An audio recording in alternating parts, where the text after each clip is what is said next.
Campo General, Malvar, Lungsod ng Batangas. Isinailalim na ngayon sa full alert status ang Batangas Police Provincial Office o BPPO sa pamumuno ni Police Colonel Marlon B. Rufo, Provincial Director, na tinitiyak ang pinaigting na hakbang sa seguridad upang mapangalagaan ang mga buhay, ari-arian at kaayusan ng publiko sa panahon ng Lenten season at summer vacation. Binigyan din ng Batangas PPO ang isang operational strategy na komprehensibong paghahanda, interagency coordination at rapid response capability na isinaalang-alang inaasang pagdagsa ng mga manlalakbay, deboto at turista.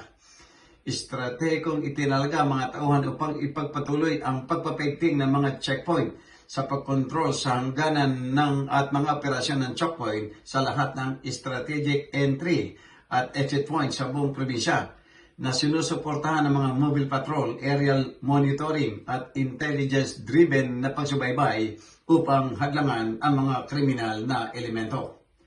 Ang deployment ay ipinatutupad upang mapakinabangan ang police visibility sa mga lugar na pinagsama-sama kabilang ang mga simbahan, daungan, paliparan, mga terminal ng bus, pampublikong pamilihan at mga destinasyong panturista.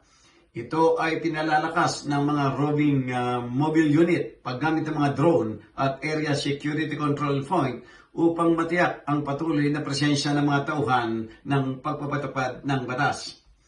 Ang Batangas PPO ay nananatiling nakatuon sa pagtiyak ng kaligtasan at seguridad ng publiko ngayong peak season ng paglalakbay, partikular sa mga lugar na pinagsama-sama para sa mga aktibidad sa rehiyon at turismo. Jojo Cesar Magsumulugulat para sa journalnews.com.ph.